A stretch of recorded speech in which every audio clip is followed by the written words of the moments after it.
खजुराहो में अरहम योग को लेकर के प्रणब सागर जी महाराज ने दी आज पत्रकारों को जानकारी। पर्यटन नगरी खजुराहो में अरहम योग को लेकर के प्रणब सागर जी महाराज के द्वारा आज पत्रकारों को जानकारी प्रदान की गई। विदित हो कि श्री दिगंबर जैन सचेत खजुराहो में आज अरहम योग को लेकर के प्रणब सागर जी महाराज का आगमन हुआ।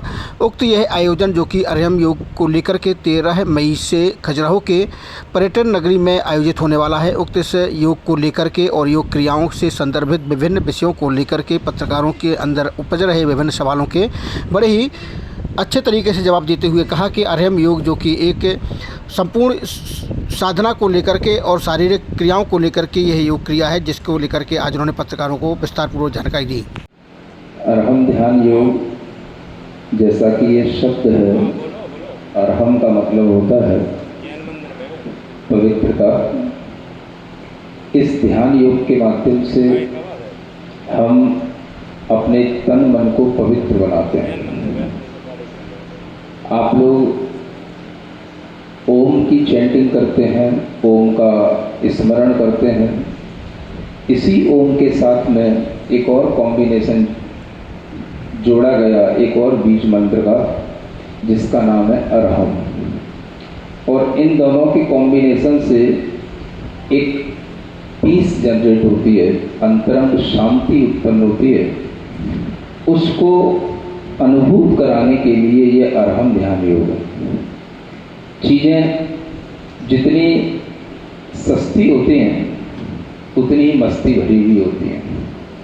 हवा पानी सस्ती होते हैं, इसीलिए इनसे हमारा जीवन चलता है। ठीक इसी तरह से योग ध्यान भी सस्ती चीज़ें हैं, इससे जीवन हमारा मस्त बनता है, चुस्त बनता है। और इसी के माध्यम से जब हम आगे बढ़ते हैं तब हमें अपने जीवन की कीमत समझ में आती है। जीवन की कीमत सस्ती चीज़ों से ही होती है, लेकिन जो सस्ती चीज़ों की कीमत नहीं समझ पाते वो जीवन की कीमत भी नहीं समझ पाते। इसलिए योग और ध्यान एक ऐसी चीज़ें हैं जिसकी ज़रूरत आज जन जन को है। हर व्यक्ति को शारीरिक स्वस्थता के लिए योग की आवश्यकता है और मानसिक स्वस्थता के लिए ध्यान की आवश्यकता है। तो अरहम ध्यान योग में वह चीज़ें बड़ी आसान तरीके से समझाई जाती हैं। बहुत कठिन आसन नहीं है, बहुत कठिन व्यायाम नहीं है। जीवन में जो कुछ भी मिसिंग है वो हमें इससे उपलब्ध होता है। स्वयं को जानने की, स्वयं को खोजने की जो प्रक्रिया तीर्थंकरों ने बताई वो ध्यान के माध्यम से बताई। आप देखते हैं कि जैन धर्म के जितने भी मंदिर होते हैं उन सब में तीर्थंकर हमेशा ध्यान की मुद्रा में रहते हैं। चाहे उनका पोस्चर सिटिंग पोजीशन में हो, चाहे स्टैंडिंग पोजीशन में हो, वो हमेशा ध्यान की मुद्रा में रहते हैं। ध्यान से ही अनंत ज्ञान की प्राप्ति होती है, अनंत सुख की प्राप्ति होती है, जिसे कैवल्य कहा जाता है। इसलिए उस ध्यान की प्रक्रिया की एक शुरुआत हर किसी चेतना को, हर किसी प्राणी को करना चाहिए, जो हमें तीर्थंकरों ने बताई है। और उसी ध्यान की शुरुआत करने का यह एक नया सा नाम है अरहम ध्यान योग। लेकिन ये पूरा श्रवण संस्कृति का यह ध्यान योग की प्रक्रिया है, जिसमें तीर्थंकरों के द्वारा बताया हुआ संपूर्ण ध्यान का ज्ञान हम आप लोगों के लिए तरह तरह से उपलब्ध कराते हैं। तो यह अरहम ध्यान योग एक तरह से जो श्रवण संस्कृति है, मुनिराज हैं, साधु हैं, उन्हीं को श्रवण कहा जाता था। और उन्हीं श्रवणों के माध्यम से जो ये ध्यान चलता था, उसी ध्यान के माध्यम से जैसे वह कैवल्य की प्राप्ति करते थे, श्रावकों के लिए भी उसी ध्यान के माध्यम से उन्हें आत्मिक शांति की प्रक्रिया का एक सोपान दिया गया है। तो आप सभी लोग इस प्रक्रिया से जुड़ करके अनुभव करें कि हमारी आत्मा शाश्वत है, हमारी आत्मा अनंत ज्ञान और सुख का पिंड है। और इस तरह की आत्मा को शरीर आदि की जो एक्टिविटी है उसको योग कहा जाता है। और ध्यान जो है वो concentration of thoughts, concentration of mind, इसको ध्यान कहते हैं। तो योग और ध्यान में अंतर भी है, लेकिन ये एक दूसरे की पूरक भी है, एक दूसरे से जुड़े हुए हैं। जब हम योग करेंगे तो ध्यान की स्थिति में आ जाते हैं, जब हम ध्यान करते हैं तो हमारे अंदर योग की स्थिति बन जाती है। तो योग से ध्यान तक पहुंचा जाता है और फिर ध्यान से अच्छे समीचीन योग में फिर प्रवृत्ति की जाती है। तो इस तरह से योग और ध्यान एक दूसरे के साधक बनते हैं। इस योग और ध्यान दोनों की प्रक्रियाओं को जोड़ने का प्रयास इस परम ध्यान योग के माध्यम से किया जाता है। कि संत साधु कभी किसी चीज को चुनता नहीं है। संत साधु के लिए प्रेरणा अपने आप मिलती है और वो प्रेरणा उसे प्रकृति से मिलती है। जब मैं कुंडलपुर से चला तो मैं किसी और जगह के लिए चल रहा था और उद्देश्य से चला, लेकिन मेरे मन में थोड़ा सा ही आगे बढ़ने के बाद में विचार आया कि मुझे खजुराहो चलना है। तो मैं ये मानता हूँ कि यहाँ की प्रकृति, यहाँ का पुण्य, यहाँ की जो पवित्र बरगणाएं हैं वह हमें खींचती हैं। तो संत साधु हमेशा आप लोगों के पुण्य से खींचते हैं। वो अपने निर्णयों से नहीं चलते हैं। वो जहाँ जहाँ पर अच्छे लोग रहते हैं, जहाँ जहाँ पर पवित्रता की संभावनाएं रहती है, वहाँ पर उनका पदार्पण अपने आप हो जाता है। मैं ऐसा मानता हूँ। जा सकता है क्रोध को जीतने के लिए क्रोध को जानना बहुत जरूरी है। अगर आप जान पाते हैं कि ये क्रोध है और ये क्रोध हम कर रहे हैं, तो जो हम कर रहे हैं और जो क्रोध हो रहा है उस दोनों के बीच के अंतर को अगर आप जानने लग जाएं, तो जानने से उस क्रोध पर आपका नियंत्रण हो जाएगा। जिस समय पर आप क्रोध कर रहे होते हैं उस समय पर आप ये सोच लेते हैं कि हम ही क्रोध कर रहे हैं, जबकि क्रोध करने वाला कुछ और होता है और क्रोध को जानने वाला कोई और होता है। अगर आपको उस समय पर यह ख्याल आ जाए कि मैं क्रोध कर रहा हूं और मैं क्रोध को जान रहा हूं, तो जैसे ही क्रोध के करने की प्रक्रिया में और आपके बीच में जानना आ जाएगा, क्रोध को जानने लग जाओगे आप, तो आपसे क्रोध फिर हो नहीं पाएगा, आपका क्रोध पर नियंत्रण हो जाएगा। तो क्रोध को जानने के लिए भी हमारे अंदर एक अवेयरनेस आनी चाहिए। वो अवेयरनेस भी आती है मेडिटेशन के थ्रू। यानी जब आप कभी शांति को फील करेंगे तब आपको फील होगा कि क्रोध भी कोई चीज होती है। आपने कभी अगर आत्मिक शांति का अनुभव नहीं किया तो आपने हमेशा यही अनुभव किया कि मैं जो कर रहा हूं बस वही शांति है, जबकि वो भी एक क्रोध की पर्यायवाची ही रूपरेखा होती है। तो क्रोध को जानने का भाव जो आता है, वो क्रोध को जानना जो सही ढंग से कहते हैं वो अवेयरनेस के साथ होता है और वो मेडिटेशन का होता है।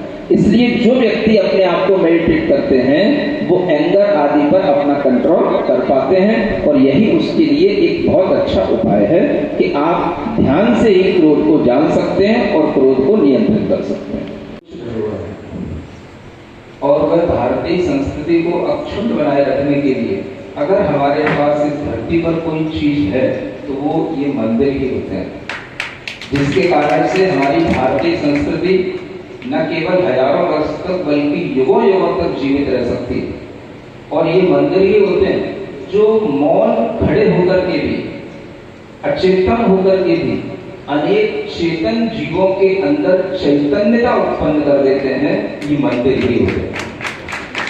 ये मंदिर ही होते हैं जो किसी भी भाषा के लोग हों, किसी भी विदेश से आए हुए किसी भी तरह की कास्ट या क्रीड के लोग हों, उन सबके लिए अपने आप ये संदेश दे देते हैं कि हमारे जीवन में अगर सर्वोच्च स्थान है किसी का तो वह हमारे परमात्मा का है, हमारे भगवान का है।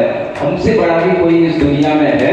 ये अपने आप उन मंदिर के उत्तुंग शिखरों को देख करके हर व्यक्ति को सोचने में आ जाता है, और इन्हीं मंदिरों को देखने से भक्ति का अहम गलता है। जब अहम गलता है तब अरहम की यात्रा शुरू होती है। हम हमेशा ये कहते हैं अहम से अरहम की यात्रा करना है। अहम का विसर्जन करना है, अरहम का सृजन करना है। अहंकार हमारे अंदर अपवित्रता लाता है, अरहम पवित्रता लाता है। और इस तरह की जो हमने वहां पर एक तरह से एनवायरमेंट में जो हमने वहां पर पवित्रता देखी, उससे हमें महसूस हुआ कि यह मंदिर ही है जिसके माध्यम से हमारे अंदर का अहम गलता है। और जब अहम गलता है तभी मुझे अपने अंतरंग में छिपे हुए परमात्मा की उपलब्धि होती है। ये मंदिर हमें अपने आप इस तरह का मूक संदेश दिया करते हैं। ऐसे मंदिर ही हमारी भारतीय संस्कृति की महान धरोहर है, और इसी धरोहर के कारण से हम भारतीय लोग उच्च स्वरों में बड़े गर्व के साथ कहते हैं कि हम भारतीय हैं, क्योंकि यह चीजें केवल भारत में में और दुनिया में कहीं पर भी नहीं। आज की ये मीटिंग किस संदर्भ को लेकर, किस विषय को लेकर थी? आज का प्रमुख विषय था कि चूँकि आज खजुराहो की पावन धरा पर आचार्य गुरुवर के परम प्रभावी शिष्य परम पूज्य मुनि श्री प्रणम सागर जी सत्संग उपस्थित हुए हैं। मुनि श्री को अरहम योग के प्रवर्तक के रूप में भी जाना जाता है। तो आचार्य गुरुवर का हमेशा से कहना था कि भारत को भारत कहा जाए, भारत को भारत बनाया जाए। भारत को भारत कैसे बनाया जाए? भारत जब बनेंगे जब हमारा भारतीय संस्कृति का ज्ञान हमको होगा। भारतीय संस्कृत का ज्ञान कैसे होगा? जब भारतीय संस्कृत के जो प्रमुख गुण थे उसमें योग भी एक प्रमुख गुण हुआ करता था। तो उस योग को जन जन तक पहुंचाना, जिससे हमारा तन स्वस्थ रहेगा, हमारा मन स्वस्थ रहेगा। तो अरहम योग के माध्यम से जो मुनि श्री का अपना खुद का क्रिएशन है, उसके जब आप स्वयं उस अरहम योग में उपस्थित होंगे तब जान पाएंगे कि मुनि श्री ने इसके लिए कितना प्रयास किया होगा, कितनी खोज की होगी, भारतीय संस्कृत के विषय में कितना सोचा होगा, तब जाके इस अरहम योग तक वो पहुँच पाए होंगे। और यही कारण है कि इस अरहम योग ने भारत सरकार ने भी अपनाया हुआ है। भारत सरकार ने इस अरहम योग को मान्यता दी हुई है। भारत सरकार ने मान्यता नहीं दी हुई है। अभी जो 100 डेज का काउंटडाउन योग दिवस के रूप में रखा हुआ है, उसमें इसको प्रमुख रूप से सम्मिलित किया गया है। आप सभी का, हम सभी का ये परम सौभाग्य है कि ये अवसर खजुराहो को भी प्राप्त हो रहा है। वैसे जो आयोजन होना है 23 तारीख को, उसके बारे में क्या आयोजन होना है? टाइमिंग क्या है आयोजन की? 13 तारीख को बड़े सुबह 5:30 बजे से 7:30 बजे तक आयोजन होगा। सुबह का सत्र इसलिए रखा गया है कि खजुराहो में आप सभी परिचित हैं, स्थानीय वासी हैं कि यहाँ भी सरगर्मी का प्रकोप रहता है, इसलिए सुबह से कार्यक्रम रखा गया है। और योग वैसे भी सुबह ही करने की क्रिया होती है, इसलिए ये कार्यक्रम जन जन के बीच में, जनमानस के बीच में, जैन समाज इस कार्यक्रम को नहीं कर रही है। ये कार्यक्रम को जन जन के द्वारा, जनमानस के द्वारा ही होना है और जनमानस की उपस्थिति में ही होना है। पूज्य मुनि श्री उसमें क्रियाएं बताएंगे कि उस क्रियाएं कैसी हैं। उसमें शारीरिक क्रियाएं भर नहीं होना है, उसमें मन की क्रियाएं भी होना है, उसमें आत्मा की क्रियाएं भी होना है। एक बार आप लोग जब उस कार्यक्रम में उपस्थित होंगे तभी, मैंने कहा ना कि मैं शब्दों के माध्यम से उस कार्यक्रम की विशालता को आपके समक्ष नहीं रख सकता हूँ, लेकिन जब आप उस कार्यक्रम में उपस्थित होंगे तो स्वयं महसूस करेंगे कि इस कार्यक्रम की गरिमा क्या है। ये कार्यक्रम वास्तव में शिखर तक ही पहुंचाने लायक है और वो कार्यक्रम शिखर तक आप लोगों के सहयोग से, आप लोगों के समर्पण के माध्यम से ही पहुंचेगा। इसके लिए कोई रजिस्ट्रेशन इत्यादि है कि कोई भी जा सकता है? नहीं, कोई भी, इसमें कोई भी समाज का बंधु, कोई भी भारतवासी, चाहे वो महिला हो, पुरुष हो, बालक हो, बालिकाएँ हो, ये सभी लोग इस कार्यक्रम को उपस्थित हो सकते हैं और इस कार्यक्रम में उपस्थित होकर अपने जीवन को धन्य कर सकते हैं।